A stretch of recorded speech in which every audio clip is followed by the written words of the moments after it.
Well, welcome back to the Berlin Major here on the B stream. We're going into our third game of the day and we're heading over to Group D. It's Gaimin Gladiators coming up against W7M. David versus Goliath, with W7M being 4-0 so far. Already qualified for the playoffs. Gaimin Gladiators still looking for their first win, Tim.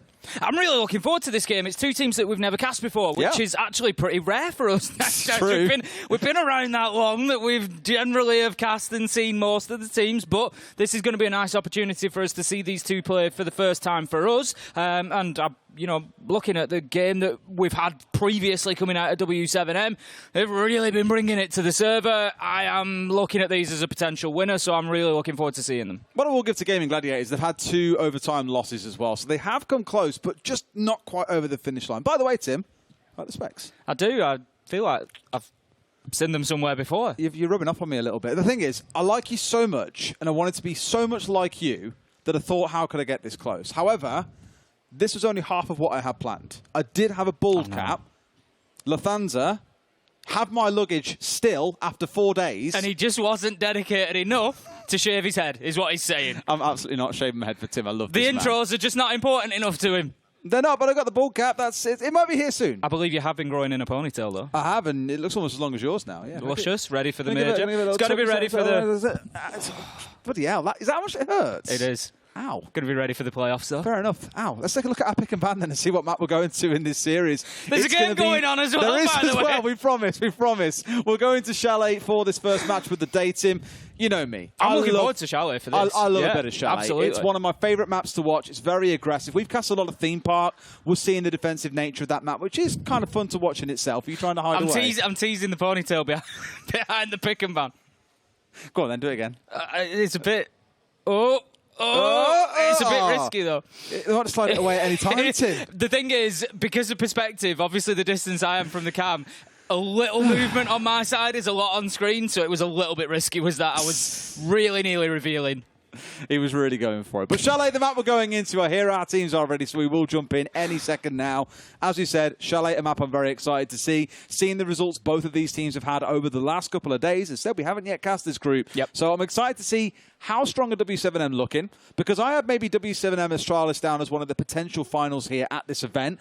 Astralis, as we now know, are not going to be in the playoffs. That's a crazy storyline in itself, but W7M are keeping true to that storyline of maybe being the team that get through to that final. I've been a bit disappointed this morning. I'm not. All the teams that are going through are fantastic, but I keep bouncing from one team to the next with these like trails. You're a curse, you are, honestly. I'm like, right, Dan Kia can do it if this happens, and then that failed, and I was like, right, but M&M can do it if this happens. Astralis can, and it's just one after another. I just want that fairy tale story. And do you know what, Des?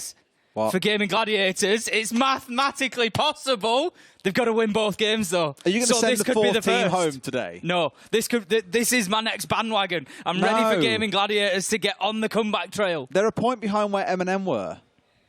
Like, in an identical situation. As a team on 7 points, M&M were on 3, Gaimin are on 2. It can happen. Tim, stop. Don't bring logic to me. Just don't get excited about Wolves later. It can happen. Please. Wolves, let's go. Okay, whatever. We will get into game right about now. Time for our fly-through of Chalet as we head over to the cold mountains, a place that we'd all love to be given the heat that we have here in Berlin. Tim can't hack having his glasses on during a cast, but I'm keeping mine on because, well, these new kids on the block with these glasses, Tim, we can manage this kind of stuff. Well, I was saying this, Des earlier in the green room, he had his little glasses cloth out, and anybody who wears glasses is going to know what I was saying next. I was like, Des, that's going to last for about a month. You'll be wiping it on your jumper before you know it. And he refuses for the time being, but as a hardened glasses wearer, I'll tell you that's what it ends up coming down. I too, once upon a day, always had a little cleaning cloth with me, Des, and now I just wear a cleaning cloth. I haven't got the solution either, because that was also in my suitcase. Solution? Yeah. It's so good, though. You spray it and it's like... I know. It's fantastic. It's brilliant. You just get bored of carrying it around. I mean, you know, obviously, anybody out there using it, make sure you keep on top of it. It keeps your glasses in tip-top condition, which mine are not. But You'll see mine are only a few weeks old, so we'll carry on for now and see how we can do. Let's see how we do then with our bans. Finker, Nook, and Mira all being taken away. W7M removing that Finker from the board. A go-to operator for many teams, many entry players these days. So I'm not surprised to see that being the first off the board. And Nook has been an incredibly popular operator here at the Major, both in ban presence and in pick, alongside Azami when it comes to being banned or picked too. Mainly because she enables such transformation of so many different sites in the game. We think on this map about library holds, for example. She can make that doubly annoying for an attacking team to deal with. And when you pair it with things like a castle that is no stranger to the map of Chalet, it just makes things really irritating for attackers who have to then start bringing multiple Gone 6s, Ashe, Zofia, any kind of range destruction they can think of, just to get through the utility that gets set up. In we go then. It's going to be round number 1. It's going to be Bar and Gaimin. And as I said, I am looking forward to this one. Gaimin Gladiators versus W7M. Two teams with very different timelines ahead of them beyond this game. W7M, unbeaten so far, looking absolutely electric, to be fair to them. You know, I'll hold my hands up. I was one. I didn't question whether they could do it or not. The ability is absolutely there. The only asterisk I had next to W7M was we haven't seen them online yet. And we know that can have a big impact on teams, but boy, have they stepped up. So W7M already qualified for Friday and beyond, potentially, should they win any more games in the playoffs. GG, Gaimin Gladiators at the complete opposite end of the spectrum. If they lose this one, they're done. They're out. It's over. They need to be winning both remaining games, really with the full 3 points to give them any opportunity to go through into the playoffs. So it is, like I say, two very different stories here. But the question mark now is, Des, what are we going to see out of W7M here on Chalet? Are they capable of winning without showing too much? Because as we've already seen, the teams who qualify like to try and start keeping things under wraps because, of course, they want to give themselves the best opportunity they can in the playoffs. And that could be W7M. It could be an opportunity for Gaimin Gladiators. Oh, I mean, that's... Sorry. I mean, Patolgi, that's a matter of awareness. Like, you haven't seen Volps even jump out the window there. He just ran up and punched it and had a wonderful angle onto a player sat there who looked like he was ready to get on drones. Rotero drones, no less, as well. That Flores was a big key to getting rid of things like shields. Sure, they've still got 4 frag grenades to play with and 3 flashes to burn through the ADSs and the magnets.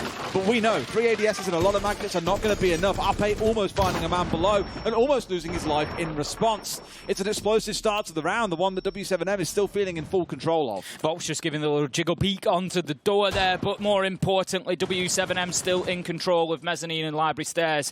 KZ up there just looking to hold on behind that shield. He's got the wood and he's got all the gadgets. He's got the nitro and no! Ape managed to just take it out in the nick of time. I don't know if it was him or Joe who got the final shot onto the nitro, but they keep themselves fighting for at least a few more minutes. Oh, but look at that! KZ says no thank you, steps up, nice kill onto Ape, and that's W7M really taking control. I really thought he'd get himself out of dodge there as well when he saw that red indicator, thought he could keep on walking past it, but no, just catches him on the back end, already chipped down, but I love the aggression. 3 frag grenades come in, you're getting flashed out, what do? Do you run down library stairs or do you press for kills? He goes for kills, and sure, he only finds the 1, but you burn through all the utility on the side of Gaimin Gladiators. They have got nothing left in back pocket. They've got impacts and they've definitely got guns. JV finding 1 as Joe gets another. It's 3v2. That's unfortunately timed, but, well, it depends which side of the coin you're on. JV, beautifully timed trade. Joe getting that kill, bringing it to 3v3. Really looked like there could be an opportunity for Gaimin Gladiators, but now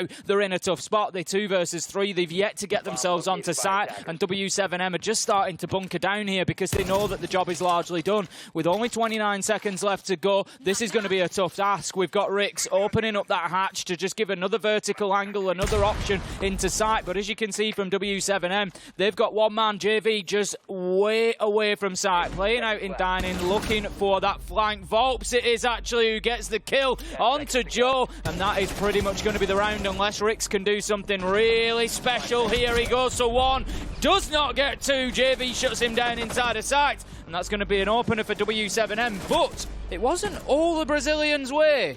It wasn't. I'll give it to Gaimin Gladiators. Not a bad first round. You know, the coalescing of the team around the top of library stairs to burn through the shield and try and get rid of the Warden player, all really good stuff. But it was like trying to contain an unleashed cat that's just dying for food, Timmy. They were charging around, they were busy around the map, they could do nothing to really pin them down. You felt like maybe you were getting some kind of semblance of control from Gaimin Gladiators, and then W7M would drop through a hatch. They'd spring up a stairway, they'd rotate and run straight towards grenades, for example. They're making it really hard for Gaimin Gladiators to get that semblance of control. So for Gaimin Gladiators, it's not as simple as saying just find your kills and therefore you'll get control as a result. No, this could be a pretty difficult game, especially knowing that attackers should do pretty well on Chalet. W7M then move us into round number 2. It's going to be a top floor defense this time, Master and Office. So likely to be a little bit of attention out towards Library again. W7M won't try to hold on to that area quite as tightly, I wouldn't expect. They're going to be playing it more from that piano doorway. We can see they've got the deployable shield in position already. They're going to be looking to give themselves an opportunity to peek out there and just cause a little bit of a nuisance on the flank. KZ's an interesting one on Arunit all the way downstairs at the minute. I'm not sure if he's applying laser gates or just trying to disappear off into the map, but it's something that Gaimin Gladiators need to be very careful of. They need to be making sure that they're droning him out, finding him. They should be able to shut him down. If you've got one player off in the map like that, solo, it shouldn't be too much of a problem to pinch and kill. Easier said than done though, right, Tim? As we all know, it can be a real battle. We're seeing that castle being brought along by JV as well. I referenced this back at the start of the game. His army being banned away, when normally that's paired up with the castle, it can be so oppressive. So at least here, there's a little bit of that being taken away, but it was W7M's ban. I do want to touch back on yesterday as well, because W7M played this map against Wolves. They won 7-3. On the defensive side, they went 5-1, Tim. I don't think I've seen a team with a good defensive performance like that on Chalet in probably forever, actually, since the map came into the pool. So we'll keep an eye on how this half progresses, but W7M could be the team to buck the trend and say, you know what, we don't mind being the only team that can defend really well on Chalet, if that's what it means. Joe already being pressured a little bit here inside the basement. And the thing is, Tim, this is up on the top floor of the site, yet KZ is trying to push down on the very basement itself to get rid of Joe, and might well find his man. Misses his shots, though, and Joe takes the freebie. That's the problem with that TMR. You've got to land those 2 shots in rapid succession, else you won't be finding your kill. KZ got to be finding that one, really. Keeps himself off the radar, but just unsuccessful in getting the benefits from it. Volps, however, does manage to get the kill. He's roaming around on the Oryx. We've got Hoven down outside as well. This is not looking good for Gaimin Gladiators, because W7M, they're just roaming around the map at will at this point. The fact that they haven't got the Oryx locked down, that's going to be a serious danger, because if now they'll look to push into Library at all, they don't know where Volps is going to appear. They're also struggling to get themselves any sort of headway through Solarium windows. Hoven's trying to work from the holes created by Joe underneath, but he's unlikely to find himself anything onto GDN, I don't think. No, Herd's here as well to give a little bit of cover, so even when it feels like there's some pressure coming in, there's always a second man ready to assist. Almost like Gaimin Gladiators have realised again that it's super hard to pin down these hypermobile players of W7M. Great shot from Tolji, though, will break things open on the top side. JV, the last left alive with a UMP to his name against 3 players. 2 of them up on these windows, and they know exactly where he is. Big problem now, he manages to get one. They can't let him get all 3. Oh. He has to turn his back there. Hoven with the final shots. He's got to go and reload, unfortunately, with the UMP. There was a timeline there where I saw the castle just keep shooting through all 3 of them. Something Gaimin Gladiators need to be careful of there. They were stacking up, they were lining up, they were giving him the opportunity to do that, but it doesn't matter. It's past. Gaimin Gladiator get the round. It's 1-1, and they pick up an important attack that's going to get them rolling here on Chalet, hopefully. It looked really dicey for the longest time as well. The key play really was Tolji coming up the solar stairs and unseating Herds, who've been holding there for so long as well. You're in a spot there where they can't play in through the windows. They can't really play the windows at all out of fear of things like C4s or smoke canisters being lobbed at those windows. So with how things are setting up, really good play from Tolji that really broke things open. There we go, we've got a playoff probability down at the bottom. W7M 100% because they are already confirmed. But as you can see, the numbers looking pretty slim for Gaimin Gladiators. They are going to be down to no chance should they not win this one. We're just going to nip out for a quick technical pause, a little rehost here as we obviously have a little bit of an issue. But yeah, so Gaimin Gladiators, as I said at the beginning, they have to take a win out of this game realistically if they want any chance of going through. And even then, they are heavily reliant on other things going their way as well.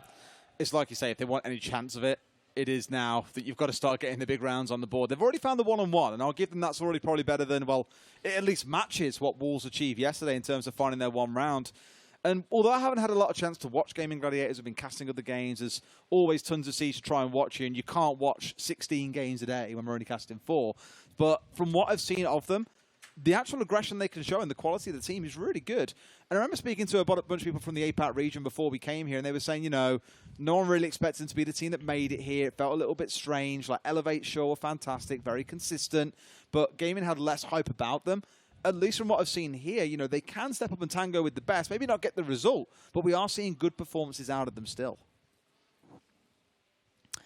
Well, the Gaimin Gladiators, they're going to be hoping to come in to round 3 with a second attacking win, I'm sure. The thing is, we're on Chalet. It is the attack. Gaimin Gladiators, I mean, I'm going to say, Des, to be generous based on the performances we've seen out of W7M so far. I am taking that into account here. Gaimin Gladiators need at least a 3-3 half. And normally I would say 4-2 there, but I'm factoring in that they're against one of the best teams that we've seen so far in the tournament in W7M.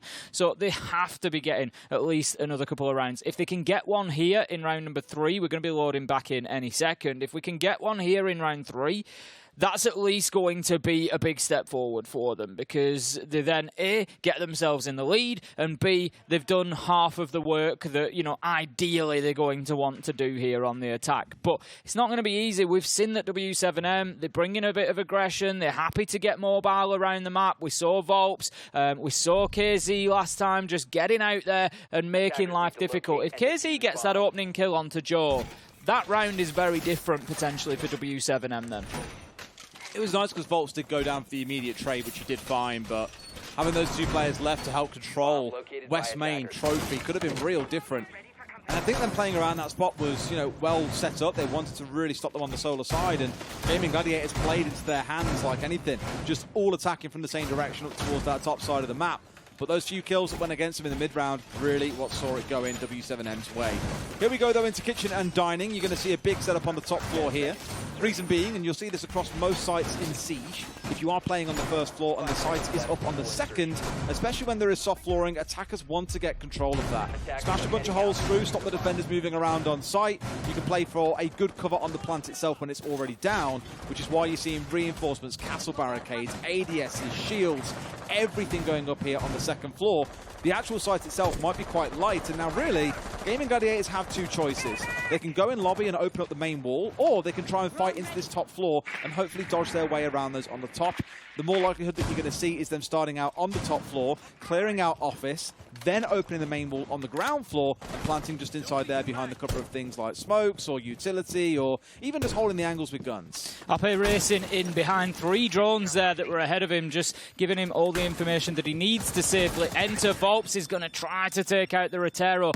Fortunately, that Rotero is actually not going to take out any utility. What it does is it moves Volps along. The sledge comes in, takes out the castle barricade as well. So now Volps has been forced back behind that shield. It may give the second Rotero drone an opportunity to clear that out. Exactly where it's going. Will find its mark, will clear the shield. So you can see here, Gaimin Gladiators are doing good work there as they're just inching their way forward. They send in the Rotero, they clear out a bit of utility, they take that ground. They send in another Rotero, clear out the next piece, they take that ground. And this is what they need to do, just shuffle themselves forward and just, you know, push and move until they've got W7M completely cleared out. It's now just up to Herds up there on the top floor, so they're doing a good job so far. I think the actual pace from Gaimin has been excellent too. Yep. 60 seconds in the round, you've got 3 drones racing What's around Volps Piano. doing? Overwhelming Volps a little bit. You've got Roteros raining on through removing shields. I've seen teams in Europe take 2 minutes to get to the point of clearing out the top floor, yet it feels like Gaimin have done so just that little bit quicker. As you say, there's 1 man left, and they haven't droned him out there, sadly, even with 5 still left on the board. Ape was running ahead. Casey goes down elsewhere, and Hertz finds his second of the round. He is the demon of the top floor. He's held down 2 before finally he gets put on his backside. Hertz has done a great job up there, but the bigger problem right now is Volps. I picked him up 30 seconds ago, and he was moving up on the flank. Casey as well. Gaimin Gladiators have focused so much on that top floor push. They haven't thought about the basement or the flank. They had a drone there, but it hasn't been enough to prevent Volps coming in and getting that kill. Casey's looking for a bit of action from downstairs as well. If he can get himself onto the staircases, he can join this. But now, in a 3v2, they've got a situation where Gaimin Gladiators, although they've got the top floor control, have got a big difficulty when it comes to getting into sight. They might just not have the manpower to do this against 3, to get some somebody in there with the diffuser, have a chance of putting it down, and be able to cover them. There we go. That's the important kill from JV coming out. If he detonates that Nitro, job done. And that is pretty much the round for W7M. Just waiting for that final kill. Rix pushes in. He's going to have to try this 1v3. He might just be able to do it. He knows there's a man behind the table, but no, GDN manages to find that final kill. W7M locking it out. And for me, just nicely identifying the hole in that attack from Gaimin Gladiators, which was that rear side. I really want to see a Nomad get brought along this round now. We've had 3 rounds go through, and I really feel Gaimin are relying on Claymores where they've only really bring in 1 or 2 in the back pocket of the Zofia. They've been stung round after round by this movement coming out from W7M. I say round after round, it's only been 2 that they've won. But a lot of it has been based on the freedom of movement that has been allowed to W7M. So I think something like either more Claymores, a Gridlock, a Nomad, whatever it might be, you've shown that you can't rely solely on drones, so now might be a time to say, okay then, what can we afford to drop away from here? What don't we absolutely need? What can we make work that gives us a Nomad on side to better control those would-be roamers? Going to be down to the basement then for round number 4, and this is going to be the biggest test yet for Gaimin Gladiators in terms of that roam game, Des. I would expect to see W7M heavily invest in the rest of the map here. They're, doing the normal reinforcements down on basement. They get in the rear side, they get in trench wall. They're going to be looking to hold Gaimin Gladiators out of that area, but in order to do so, they're likely to try and stretch them by playing out and around the map. Gaimin Gladiators need to quickly identify where those roamers are, and they need to move in and kill them clinically, so they've got enough time to deal with sight. Hit electronics from above as well. Does mean you have to have some kind of presence inside a lobby. I think the magnet wasn't a bad idea, having it being able to catch any nades coming in from the lobby front door, but the problem in that position is if they are playing a Kaid here, for example, that magnet catches a grenade, destroys all your utility, and I kind of feel like they've read that there where the argument might have been from hers. No, I do want to get a magnet up there. Can you put the Kaid electrical on the downstairs? There's no shock drones, for example. So we are relatively okay in just going for a normal Kaid electroclaw here. Volps up on the top floor, as suggested. W7M having that presence. KZ and Volps, the duo that are always out there making a nuisance of themselves. Right now, it's going to be up to Tolji and Hoven to try and deal with that. They've got the Jackal, they've got the track coming in, so that's important. That's going to make their life a little bit easier, and it might just force these players back. But if I know these W7M players, I don't think they're going anywhere. Des Volps with a beautiful shot onto Hoven through the soft wall there as he tries to put the breach in charge on, and that leaves Tolji all alone. RP looks like he might be coming to join and bolster this roam clearance, but if they don't get the kills onto those 2 players, they are not going to win this round. And this is the thing is, the droning we've really commended a couple of times now for Gaimin Gladiators. They've had 2 or 3 always leading inside 60 seconds. They're in the building and good to go. But from there, the droning has fell off. They kind of feel, okay, we're in the building now, we're in a good position. Great, let's get moving. Whereas really what you want then is 2 or 3 players to stay on those drones, let the entries clear out that entire top floor for you, and then worry about the ground floor. Because all that's happened there is Hoven has wrongly assumed that actually that top floor is clear, probably either on a non-call from the rest of the team that it is clear and he's just assumed, and has therefore paid with it with his life. Those are the small sort of errors and mistakes that teams like W7M will pick you up on and will punish you for. Interestingly now, Gaimin Gladiator is being pushed to go into blue corridor here, but JDN is watching that on the tight angle with a shotgun. They're going to get the trick onto the main breach. That will not be open now, and Gaimin Gladiators, they're coming up against a serious roadblock here. They still haven't dealt with KZ up on the top floor. They just really haven't made any progress. Nade goes in. Will it clear off the claw? Yes, it will. There's going to be an opportunity for that main breach to be open. Oh, beautiful. Not today, as Herds has the second impact, manages to take the exothermic off, and with 30 seconds left to go, they're left with gaining blue corridor. That's about it for Gaimin Gladiators right now. So you've got your Ace doing roam clear on the top floor, and the Thermite being Kaid electroclawed, getting electroclawed tricked, and then impacted off. It was beautiful stuff by W7M, who keep that wall closed. But now Gaimin Gladiators forcing their way down the main stairs. All 3 players in one direction. Herds to one side, Volts to another, and Herds is going to play this one and wait it out. No, he's not. Tolji finds one. Herds, can he find the third? No, he can't. Joe finds round 4 for the Gladiators. Gaimin Gladiators, I'll be honest, very little right to win that round as it all came down to 3 players down the main stairs, and even then the diffuser was put on the ground. W7M, I won't say gifting them one there. Gaimin Gladiators won an important and a good couple of gunfights from those main stairs that allowed them to continue that push, but they need to They need to realise that was a last gasp effort. They failed in the roam clearance. They failed in the blue stairs push. They didn't get anything open at the rear of site. They didn't get the main breach open. In 99 out of 100 rounds, I would go as far as saying they would normally have lost that. I agree, and this is what I've said this probably ever since I first started casting Siege. One of the beauties of this game is there's two halves to it. There's two sides of the coin. There's the strategy side, and there is the gun side. The FPS side, the reason many of us play this game.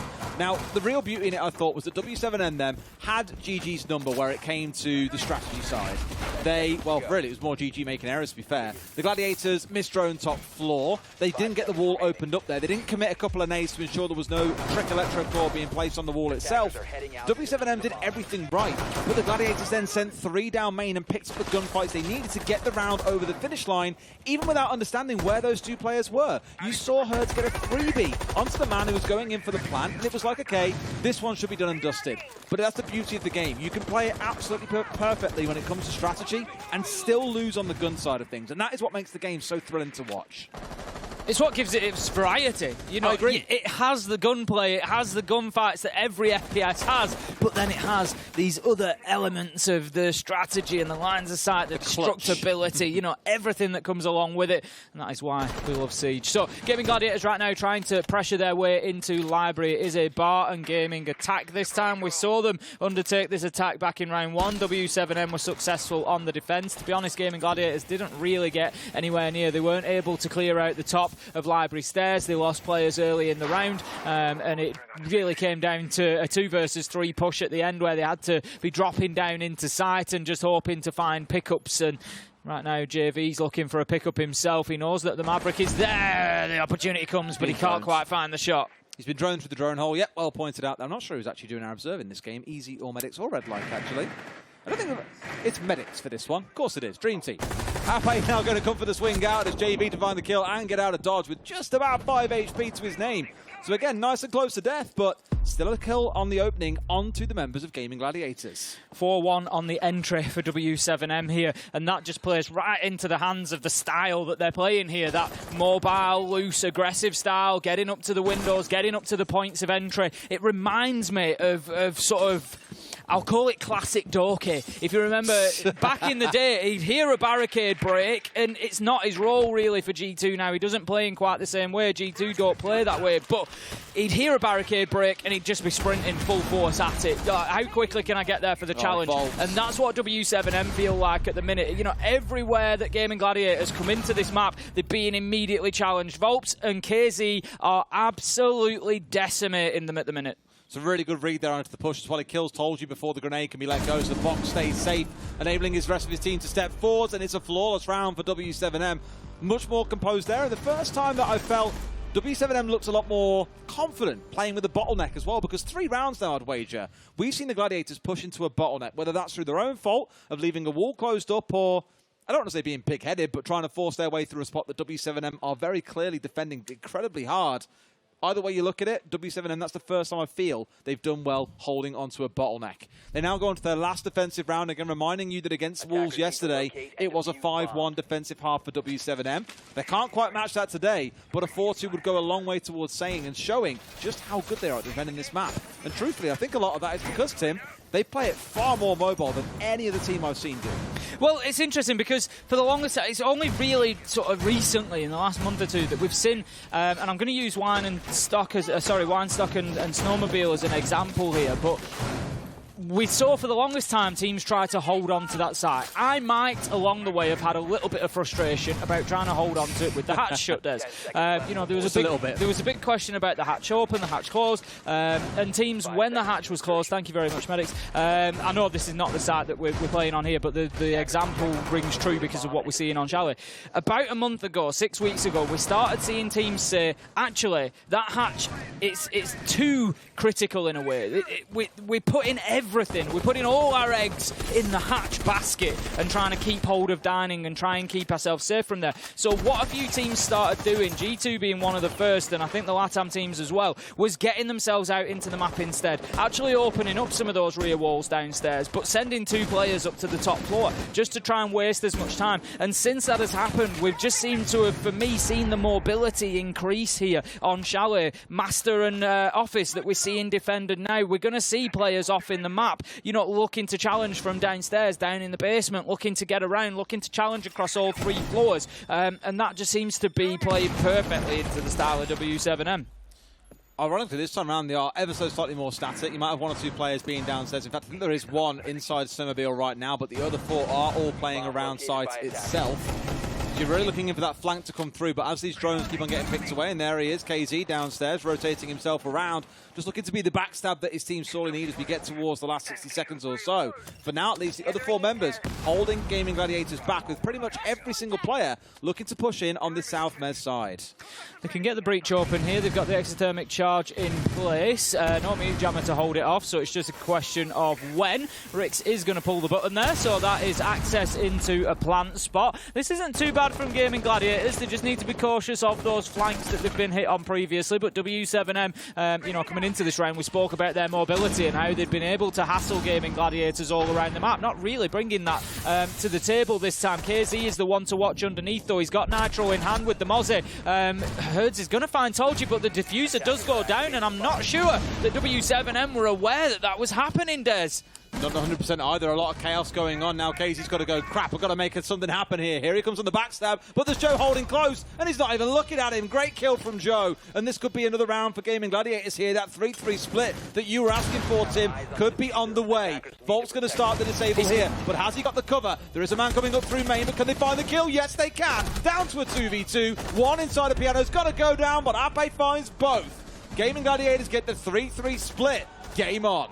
It was the minimum for what they needed, and they have achieved it, so that is at least a reasonable start for Gaimin Gladiators. They're going to find themselves under a lot of pressure here on the attack, though. I've got the feeling W7M, by converse, I would expect them to come in and actually deal with roamers really well. That's something at home for you to watch. You know, keep an eye on that. It's going to be an important part of this game. So Gaimin Gladiators have got 2 choices here. They either turtle up on site and hope that they can hold off W7M for 3 minutes, which is going to be difficult with the level of mechanical skill that we're seeing coming out of W7M. They're likely to get picks as the round goes along. They're going to be very good at forcing you to move inside of the site. Alternatively, Gaimin Gladiators can basically try to out W7M. They can get players mobile, get them out in the map, and try to pick up a couple of kills. That could be, if they choose to go that method, a critical battle to keep an eye on, because W7M, they're going to be in behind the drones. They're going to be finding those roamers. If they can go in there, pinch them, kill them better than Gaimin Gladiators were able to do, it could be decisive in this game. Makes me feel a bit nervous now for Gaimin, knowing that we're onto the attacking side of W7M. This team have been terrifying to watch. Watching back some of their games from the Copa Elite 6, just seeing the aggression with which they play, the pace at which they move, and as a team, most importantly, has been unlike anything I've seen. I watched back the Bank game, I think it was, against FaZe, and I was just like, whoa, these boys are quick. Now, at least, ironically, to start with, things aren't super, aligned right now. They are a little bit split around the map, but once the boys get rolling, there is no slowing down the W7M train. Ape already learning that lesson. It's left the station. Des, Ape has just been run over on the tracks as W7M start to steamroll their way towards a potential victory. It is a great start for them. Oh, you need to be careful, and that just shows the risk sometimes with the laser gates. You've got to remember, all these gadgets, as much as they do help the defenders, they can be a little bit of a headache as well. The laser gates particularly telling an attacker when a defender is going to peek around a doorway or barricade, because it will drop, and they nearly lost a life to it. There we go. That's the stress dealt with there. Herds managing to dump a grenade into Joe, but there was a whole hail of utility coming his way, so that's going to be 5 versus 3. Tolji being taking heavy damage now as he rotates. There's been too much freedom playing around that piano window. They've been unaware of Volp's position there, and he's going to hold this down for the majority of the round and just prevent them being able to use that area. The nade play into solo is beautiful as well. One came in from Trophy. Whoa! good night. But one came in from below off trophy window that stopped the man rotating down the stairs, whilst the grenade was also dunked into the top side that he couldn't move through, else he was being cut by the player on the window. So a great bit of team play again on the timing from W7M.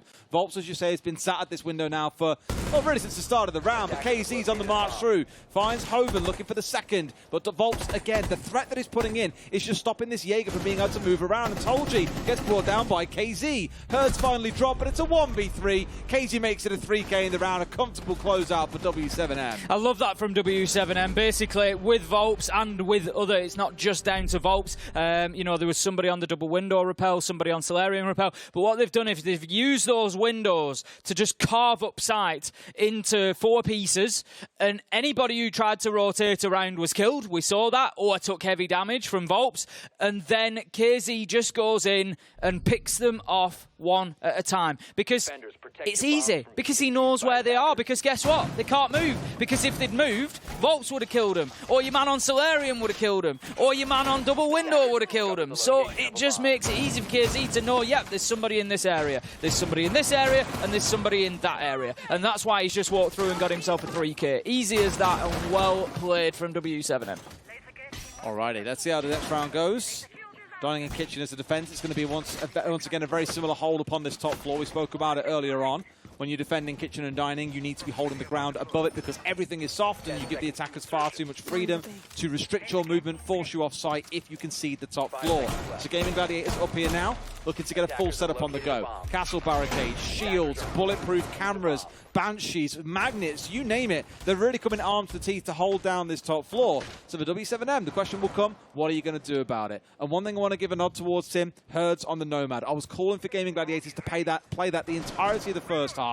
We saw Tolji getting a little bit, I don't want to say roam heavy, but he was trying to get out around the map and cause some bother. Things like that Nomad will just give you more security. The top floor, as I said, force everybody back to site and then get the top floor, but they don't know about Tolji, who pops out and gives them a surprise. But again, the trade is there immediately, Des. All from Herds as well, who came into bathroom, found one on south, moved towards the north and found another, and just found a third in the round. So it feels like even when Gaimin Gladiators feel great, we've got a kill, Herds is there to find the response. Plant going down in the 1 versus 3 inside a kitchen. He's got 2 players to get through to even try and deny this away from GDN. This looks to be another W7M round, and they are looking ferocious on this attack. Corbin doing everything he can here. He's dancing the dance, but it's unlikely that he's going to be showing us his best moves as he tries to get the kill. Not happening. Volp steps out with the F2, cuts him down, and that's going to be the end of the retake attempt from Gaimin Gladiators. 5-3 now for W7M. And as expected, when they've got themselves onto the attack, they're just taking it up a gear.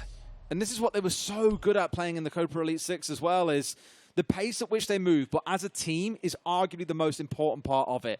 You can see lots of teams that play hyper-aggressive and move fast, and we call them hero play teams, right? Dare I say, GT remind me of that sometimes as well. I actually think in their game yesterday, they were very team-aligned, so maybe less so recently, but in the stage, it's about the individual aggression, it's about the pace they can bring as individuals. But look in that round there for W7M. They lost 2 players, and when both of them went down, Herds was there half a second later to get the trade whilst the player that had got the kill was reloading or repositioning. Just small bits of team play like that is what guarantees you basically a free kill in response. So every time it felt like Gaimin Gladiators got anything in that round, W7M were getting exactly the same back in response and then finding even more with the next play they made. W7M have just looked clinical, to be honest. You know, you could mention any part of the game for me, and I'm going to give W7M a tick. The one thing that they haven't really shown us too much of, and this isn't a criticism, it's just that there hasn't really been a requirement, they haven't shown us too much vertical play. We saw a little bit of an attempt from KZ there to get the nade underneath, and I'm not just talking about vertical nades, I'm talking about, you know, getting up, opening floors up with the sledge, with the book, using those vertical angles. They just haven't really had a need to. Do I think they can do it? Do I think they could bring that to their game? Absolutely, the way we're looking at them at the minute. But everything else, you know, roam clear. I think we're going to make him play it a 1v4 there. Very good. Back into it in just a moment then, so we can get things back underway. But I think with how it's our PC that kind of shut down there, which is unfortunate. But we'll get it sorted out again in just a moment, as said. For Gaimin Gladiators here, I think there's a lot of work that needs to be done, Tim, because I know we've only seen a couple of rounds here from W7M on the attack, but I can see why many were hyping them up so much coming into the competition. I thought maybe it was W7M against Astralis for our grand final. I'm still hedging all my bets on W7M maybe being one of the teams there, because although we haven't cast every single team, from what I've seen from them, at least in this game, and I know it's against one of the weaker opponents here, but the 4-0 record backs it up. They have been the most convincing team, I think, that I've seen throughout groups. Yes, I would agree with that. My next question mark, my next asterisk against W7M, and I'm not being the naysayer of W7M throughout. What I want to see each time, and the reason that I ask these questions is because I want to see how good this team are, because I don't want to get carried away, but I think talent-wise, ability-wise, this could be one of the best teams that we've seen in a long time. You know, there's growth that needs to be done along the way, obviously. My next question mark for them is the best of threes. It is a step up. It is a difference in front of a crowd. Everything else. Corporate Elite 6, though. Corporate Elite 6, they did okay. They didn't win it. It was FaZe that came through and got the win. So I'm not saying that, you know, best of threes, they're just going to lose in the quarters. What I'm saying is they've shown that they're beatable there. I talk about growth required for them, and obviously best of threes is part of that. So my question there is, you know, have they gone away from that Corporate Elite 6 loss to FaZe, and have they learnt from it? Have they developed from that? And, you know, yeah, of course, anybody can lose against FaZe. That's absolutely fine, just like anybody can probably lose against this W7M side. But the next one for me, if they are striving for greatness, is show us you can do it best of threes over the weekend. I think I agree with you to some level. And of course, you had to try and one-up me, didn't you? I was saying, oh, you know, they could win the whole thing. And then you come in and say, they could be one of the best teams we've seen in recent history. In a reasonable amount of time. I've not been this excited. Honestly. Tim, you came in saying down one key, we're going to win it all. Well, that's a different matter. That's heart. This is head speaking. This is all brain. This is brain speaking now. This is the first time I've cast this W7M side. Of course, it's absolutely not the first time I've watched them. I've watched plenty of them. But just casting them now and experiencing in real time the thought process and their ability to carve a map up and make it difficult for players to even move around it. Like I say, I'm not getting carried away yet. I'm not saying that they are the best team. You know, I'm saying that there is a real opportunity for this team here. If they stick together, keep the work, keep the growth, they could genuinely be one of the best teams that we've seen in the recent past. Well, look at the last 6 months, right? I know Charlotte, they couldn't make it due to visa issues, but they were topping it in Stage 1. Many had questions, can they do the same in Stage 2? Yes was the answer. Sure, they fell just short in Copper Elite 6 and finishing second, but for how long has it been since we've seen a team that finishes first in literally everything they play in, right? It just doesn't happen. But we'll see how things go, because they might yet find themselves with a very interesting opponent coming into playoffs. We'll find out what that team will be, I'd imagine, towards the end of the day, when we understand what those 4 quarterfinals will be on Friday. And we'll also have our live crowd here in Berlin as well for the playoffs. Can't wait for that to all kick off and see everyone coming together for some European Siege. Well, European-based Siege rather than European Siege. There's not. Oh, it's international Siege. It's international Siege in Europe, so European international. I tell you what, I think Europe are going to have a few more teams than expected in those playoffs, though. What do you mean? Europe? Yeah. I think a lot of people, before, you know, things kicked off, in honesty, I think people were expecting Europe to maybe have one team in there at the best. Well, Lycan, if you're listening, predicted us to have 9. He thought 4 exactly. This is what I mean. You know, we could be having a real switcheroo going on here. Look at the timeline. Look, that's much better. This is a great example of what Gaimin Gladiators did wrong, right? Yep. They had the exothermic on there, ready to go off, and then they brought. Oh my God, Brix's HP. That's literally 1 HP. Yeah, a little bit. Look at the pace they're going with, Tim. Shield's already down. We're 45 seconds in the round, and they're going in for a plant. I think there's still 2 impacts in the back pocket of Ape. Not being thrown out here. Can they stop it? Yes, they can. A spray in through the smoke will find the kill, and quite possibly Gaimin Gladiators have held on. Beautiful aggression coming in from Gaimin Gladiators there. They knew something drastic was needed, and they were able to deliver. JV gets an important kill onto Joe, clearing him out from behind the shield and giving an opportunity to potentially go in and collect that diffuser, but there's going to be another kill needs to come first, and it's going to be that man there. Herds gets in from behind, gets the kill onto Hoven, and that gives an opportunity now to get in and get that diffuser recovered, which JV does. Is he going to take the chance to put it down? That's the question. There could be a little bit of space. Yes, relocates. This is beautiful. This is a masterclass from W7M. But you've got to be careful now. Herds is watching the wrong spot. Right, watches the right door. One more coming through. Told you can't quite find the man. And Herds wins it out. Of course he does. Wow, it's crazy. When can you see a team completely mess up an assault, change over to the other side, and still stick the plan? beautiful from W7M. I'm going to ask W7M for the next set of winning lottery numbers because they've got the answer to everything right now, Des. They have got the answer to everything. Absolutely beautiful from W7M. I like the initial attempt. You know, let's not worry about the roam clear. Let's not worry about the rear-sided push. There's something that I really, really like about that round. So they've gone in for the initial rush. They've thrown everything at that main door. Almost everything.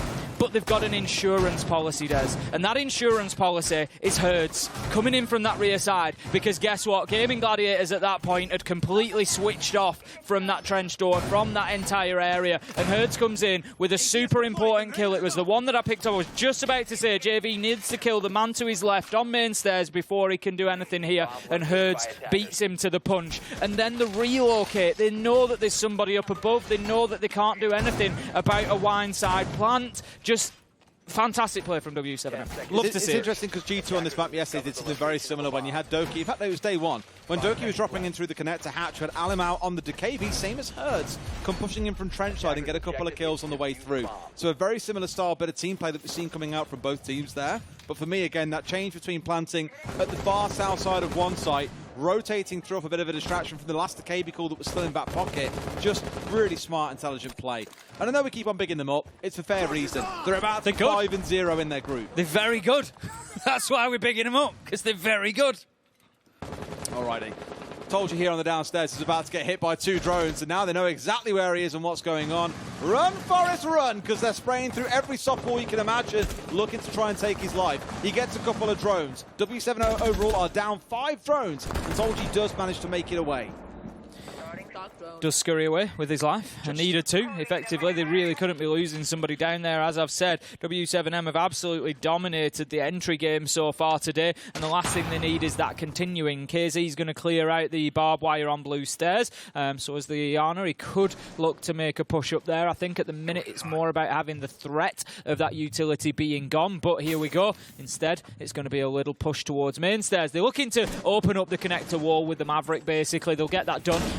There we go. They're looking to see if they can get the kill immediately through, but Gaimin Gladiators are alert to that danger, and they've moved the man out of there. Hoven's not going to get any joy. They're not going to expose themselves to the top there. Herds does manage to find Tolji, shut down the roamer, and already it's advantage W7M, and inside the first half of the round, they've done a lot of work. They have. Joe finds one back at least onto Herds, who has been an absolute killer the last couple of rounds as well, even 4 across the last 2, which is pretty unbelievable when you look at it that way. Halfway steps out and finds the second. This time it's Volters going down. Another player who's really shone throughout the game itself. And that's the last phone call that's going to ring out in this round with the DKB being down. Rick's down to a slither of HP. Still a 4v3. Rick's just missing his shots there on the double window. Was an opportunity, but it was a very 50-50 gunfight. Not the end of the world. JV is looking to get aggressive. Hoven's going to take the challenge on into Library. And this is looking pretty good for Gaimin Gladiators right now. W7M have been restricted to 2 men inside a Library. Everything else that they've tried has been shut down. Hoven, smart move over the balcony, gets himself out of dodge there and will live to fight another day. JV just very cautious of the fact that there could be a blue stairs rotation. If you have a look at the drone counter, they've only got 2 left here, W7M does. So in a position where it could be a real sort of blind spot going into sight. Not really much of an idea what's going on, just having to face check everything. Hoven's just holding here, waiting for this push to come down the library stairs, possibly. Joe being flashed out, and Hoven strikes. JV not quite aware of the man that was at the back end of 90. And now GDN left in a 1 versus 4, 15 seconds to go. Doesn't even get the chance to step down. Gaimin Gladiators hold on for at least 1 more round, and potentially, Tim, start pulling us towards that overtime point. But the issue is for them, I think at the point where W7M are now sat at 7, Gaimin Gladiators are done. They had to have an overtime win or a regulation win. Of course, now they can get neither. And in fact, it's a lie, so they can still get 1. They're not out yet. They're not quite out yet. But it's looking all but guaranteed. Yeah, even with the 2 points, you start looking at tiebreaker situations. It's mental. Yeah, basically, I think we can say at this point that Eminem tweeted it earlier as one of the players. He said, oh, you know, it's if you get into a point where you're relying on other teams' results for you to get through, you probably don't deserve it. No. Gaimin Gladiators will continue fighting, I'm certain. 2 more rounds they're going to be looking for. We are in round number 11 here, 4-6, and they keep clinging on, but you just feel at this point, Des, like For me, this is a one-horse race. This is just, it's not a matter of whether W7M win this, it's a matter of when.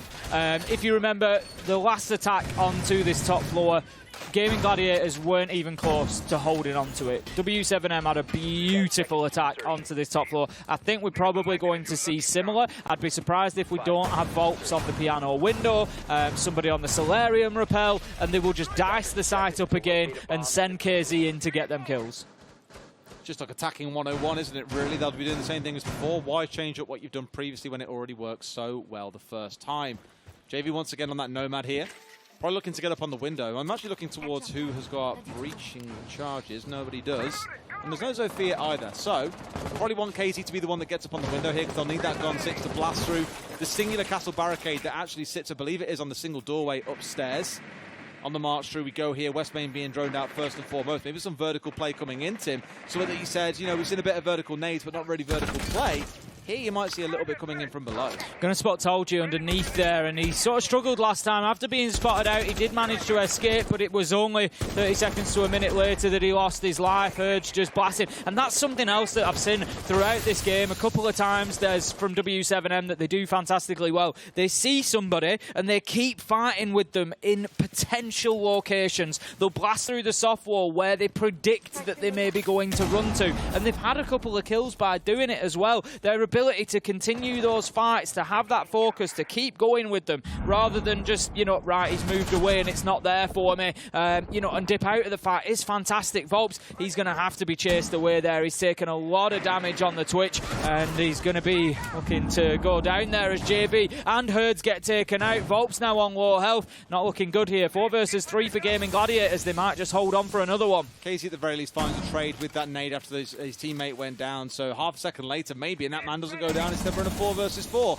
But yep, it's looking a little bit dicey here with Volps also down on about 5 HP. It's one of them ones that you're thinking, can Gaimin drag it back in towards overtime? It doesn't really have any effect on the group itself. As we've said, W7M already qualified. Gaimin, I think in overtime it's not really going to be enough to give them a solid chance at being able to fight their way back in. But it does them to show that gods can bleed if they can get anything from this round. Well, that's the thing. It's sending a message, isn't it, at this point, potentially, that W7M are beatable. But you just do have the feeling that there's maybe something that they can find yet. They're the sort of team that makes you believe that it's always possible. KZ's going to be looking to go in and get those kills. Not it's going to happen, though, as Ape shuts him down. Hove and Joe get in on the action. And that is now 5-6 as we're going all the way to 12 in what is looking like a surprising turnaround from Gaimin Gladiators here. Really starting to step up. And I'm surprised that W7M, I said coming into that, I expected to see a similar attack. It wasn't at all. They tried to mix it up. Maybe they're just looking at, you know, towards the playoffs and let's try these different attacks against good opposition. You know, let's see how they work. But I would have gone for the rinse and repeat myself. You know, it worked fantastically well, and I think may have got the job done, but we're all talking about if some buts at that point. Round number 12, it's going to be the defence of Dining and Kitchen. W7M were able to win the attack here in the last attempt as well.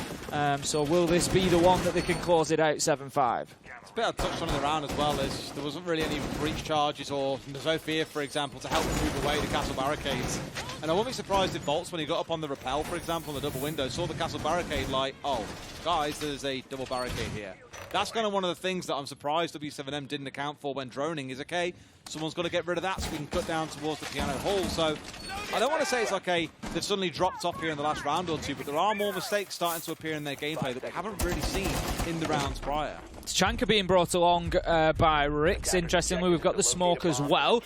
So we've got sort of double denial there. We don't have the smoke, so we've got single denial as KC is going to take down Hoven immediately. I don't know how that has come about. I can't imagine for a second that Hoven was spawn peeking on the smoke. That would very much surprise me. So I think that might just be W7M taking a spray at a barricade, and sometimes you just catch somebody stood behind it. Absolutely that, yeah. Looking here for some No, it might have been an attempt at a peek. I think it was. What are you doing on the smoke, Hoven? Maybe he had I know they've got the Tachanka for the denial. He's likely been playing as a roaming smoke, but even still. A few teams have done this, actually. I'll give a shout-out to Chaos X as well. I think Sir Chaos X, his tag is on Twitter. He was talking about this, where he was saying it's K-A-O-S, if you want to go and look. He was saying a number of LATAM teams have been spawn peeking with his army, which he doesn't understand. You've got things like Jaeger and Malusi. The normal two roamers that you see in this game are those two. They're the ones that will be out in the map because their gadgets are place and forget. Put down your ADSs, put down your Banshees, drop your barb, your bulletproof cameras, whatever, and then you are literally just a gun. You don't bring much else into the round at that point. It's your gadgets which persist after death. So they're the two that you want doing spawn peaks. A smoke, for example, is one of the best and most impactful late round gadgets, is not the operator that you want to be spawn peeking. Herd's almost paying for that cheeky little peek with his life, but keeping himself alive at least for now.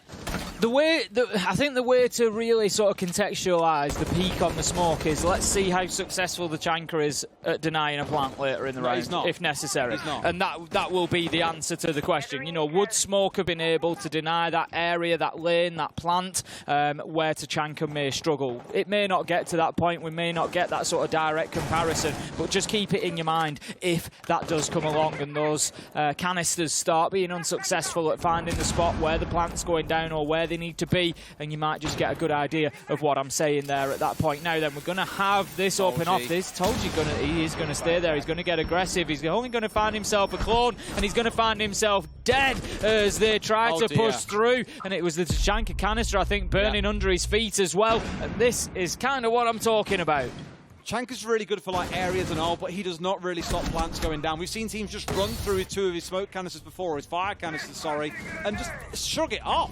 Ape finds two back, though, keeping gaming in the game in what looked to be a very dominant round for W7M. Ape's had a fantastic couple of rounds. He's 6-1, but he's going to get shut down as GDM manages to find the kill. The Tachanka's going to get peeked out if he's not careful. The big LMG managing to do some damage onto GDN, but he goes in. He knows the opportunity's there. That's the denial gone as well, and you don't have that smoke. You lost him on the peak, so you don't have the secondary option. Joe, he's looking to take a fight with the man in trophy. Nade comes through, forces him out of position. It's a 3v1. It's Volps, it's W7M, it's 7-5 on Chalet, and the unbeaten run of the LATAM team continues. Still maybe a bit closer than they would have liked, but for Gaimin, I think there were some really good promising signs. Look, we've hyped up W7M a lot in that game, and they still remain undefeated in regulation throughout the group stage. But for Gaimin, again, some sharp players on there, some good rounds coming out. I think on the attacking side, a few things missing, that missteps or things they weren't really considering fully, and I'll give that to them. However, W7M get those 3 points very securely now, doubly lock themselves in the top of the group. What's not to love about these boys? We'll go to a quick break. When we come back, more on that game.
Welcome back to the B stream here at the Berlin Major, where we have just witnessed W7M.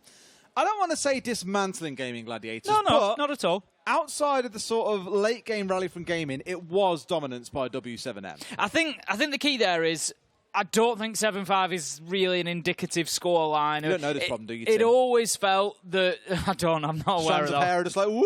And I'm like, okay, please stop. We've really stood the wrong way around. We should have had the fan pointed in this direction. It would have had absolutely zero impact. I think, ultimately, it always felt like W7M were going to win. And that's why I say 7-5 scoreline probably doesn't really tell that story. But W7M, yeah, absolute quality. Gaimin Gladiator, got to give them the due as well. They had some great play. RP in the last few rounds, like you say, really driving that resurgence that they had. It was just unfortunate they couldn't get something more out of it. Well, let's take a look at the match summary as well, so you guys can see what the ending leaderboards were for both teams. Who are the real stars of this show? Herds, an absolute demon from start to finish, it felt like as well. Every single time getting into a power position and working magic. Volp's always playing well. And Casey on the roam as well, I thought had a few really impactful rounds too on the flank. Yeah, I mean, you just can't ignore that 92% cost for Herds, can you? Nope. So many times, right place, right entry, time. Though, as well, by the way. Yeah, I mean, I said this. I said this going through, didn't I? I kept picking up on the entry going through, and it was time after time. I'm writing down Volps, KZ, Herds, Volps, KZ, Herds. Just picking up those entries. It was fantastic play from W7M. I'm sure we could stand here and wax lyrical about them all day, but they really are one of the teams that are now, I would say, top 2 or 3 to be winning this thing. Yeah, and of course, worth stressing that Gaimin Gladiators are now out. They cannot make it through. We'll take a look at the group standings just to illustrate that point a little bit further. It is indeed Group C that we are in here. W7M now completely undefeated. Absolute dominance in this group at 5-0. Gaimin Gladiators down on 2 points now. I don't feel with one game left are able to even get anywhere near catching up to Wolves. The max they can get is 5, so they are sadly out. Oxygen do still have a chance, though, of course, as do Wolves, so there's going to be a real tussle there between those two teams, especially, Tim, as that is the very last game of the day between those two. This group could stay open right up until the final minute. I was just thinking exactly the same thing, Des. Obviously, we are going to be closing the day out on that Wolves versus Oxygen game, and I, for one, cannot wait for it. If the results go in Oxygen's favour, we've got them coming up next against Gaimin Gladiators. If they win that game, it's going to put them on 6 points, 1 point in between the two of them. Obviously, Wolves have got another game to come as well, but that's against W7M. So let's arguably say W7M remain unbeaten. You got Wolves on 7, Oxg on 6, coming into the last game of the day for who gets the spot. EU versus NA. I can't wait to see what the timeline will be like after that game. It'll be absolutely unreal. So plenty still to look forward to, I'm sure. W7M, we've already stressed it as well. I'm looking forward to seeing them against Wolves later. I know they played in this map yesterday on Chalet. It was 7-3 to W7M. I'd like to see a rematch there because although we saw Mowgli playing well, there's probably a little bit more left in the tank there for Wolves to bring out, in my opinion. Yeah, I think you're right. We know how good Wolves can be. I'm not sure they've really shown us their best so far. They've had some reasonable performances, but believe me, there is another gear for Wolves. Still plenty more to come here today as well. We've got Gaimin Gladiators coming up against OXG next. OXG win that game. They're still in with a chance to take it away from Wolves later on today. Lose, though, and our top 2 teams may well be locked in. We'll go to a break, and when we come back, that game will be ready and waiting for you, so don't go anywhere.